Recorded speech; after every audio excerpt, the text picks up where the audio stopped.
The creepy cabin. The old, abandoned cabin stood at the edge of the woods, its windows like vacant eyes staring out at the clearing. Locals warned of strange lights and eerie sounds coming from the cabin, but a group of adventurous teenagers decided to investigate for themselves. One moonless night, they ventured into the woods, their flashlights cutting through the dense trees. As they approached the cabin, they could feel an unsettling chill in the air. The silence was broken only by the hooting of owls and the rustling of leaves beneath their feet. They reached the cabin and stopped, their hearts pounding in their chests. The door creaked open as one of them pushed it, and they stepped inside. The cabin was dark and dusty, filled with cobwebs and old furniture. A fireplace and chimney dominated one wall, and a rocking chair sat motionless in the corner. As they explored, they felt a growing sense of unease. It was like something was watching them, something unseen lurking in the shadows. They started to hear whispers,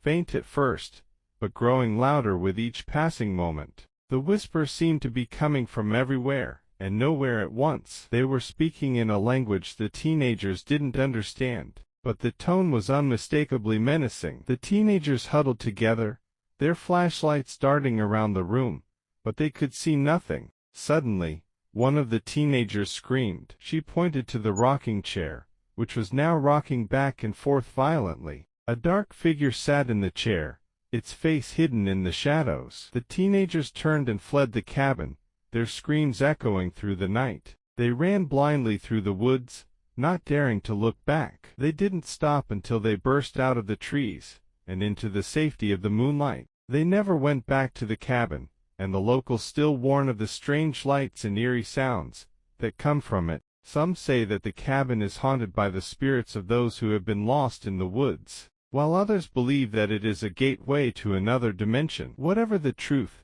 the cabin remains a place of mystery and fear, a reminder of the darkness that lurks within the woods.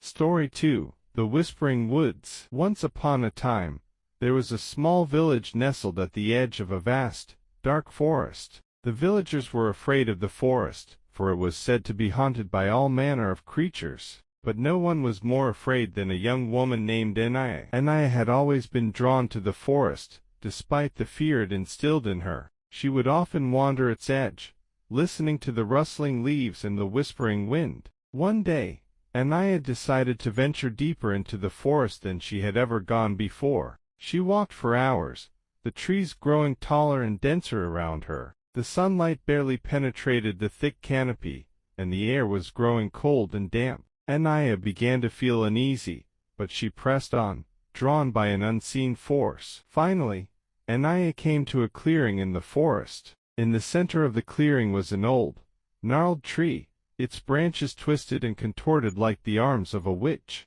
Anaya felt a chill run down her spine as she approached the tree. Suddenly, she heard a voice whisper her name. Anaya spun around, but there was no one there. The voice whispered again, closer this time. Anaya looked up at the tree, and her heart pounded in her chest. The tree was alive. Its gnarled branches were reaching out for her, and its leaves were whispering her name. Anaya screamed and ran, but the tree's branches seemed to follow her, pulling her closer and closer. Anaya stumbled and fell, and the tree's branches wrapped around her like snakes. She could feel the tree's bark against her skin, and she heard its voice in her mind, whispering dark secrets. Anaya knew she was going to die. She closed her eyes and waited for the end. But then, she heard another voice, a voice that was kind and gentle. The voice told Anaya to open her eyes. She did, and she saw a beautiful woman standing before her. The woman was dressed in white, and her hair was long and flowing. The woman smiled at Anaya and said, "Do not be afraid. I am here to help you." The woman reached out her hand, and Anaya took it. In an instant, she was no longer in the forest. She was standing in a field of wildflowers, and the sun was shining brightly. Anaya turned to thank the woman, but she was gone. Anaya was alone, but she no longer felt afraid. She knew that the woman had saved her, and she would never forget her kindness. Anaya walked out of the field of wildflowers and back to her village. She never returned to the forest, but she never forgot the whispering tree, and she always remembered the kind woman who had saved her life. Some say that the woman was an angel, while others say she was a forest spirit. But Anaya knew that it didn't matter who the woman was. All that mattered was that she had saved Anaya's life, and Anaya would be forever grateful. Story 3. The Lost Child. In a small village nestled at the edge of a dark forest, there lived a young boy named Thomas. Thomas loved to play in the forest, despite the warnings of his parents. One day, Thomas ventured deeper into the forest than he ever had before. He was playing hide-and-seek with his friends, and he decided to hide in a big, old tree. He climbed up the tree and found a hollow space inside the trunk. He crawled inside and closed his eyes, waiting for his friends to come find him. But his friends never came. Thomas waited and waited, but he didn't hear anyone calling his name. He started to get scared. He called out for his friends, but there was no answer. Thomas tried to climb out of the tree, but the hole was too small. He was stuck. He started to cry, and he called out for help, but no one came. As it got dark, Thomas grew even more scared. He was cold and hungry, and he was starting to lose hope. He thought he would be stuck in the tree forever. Suddenly,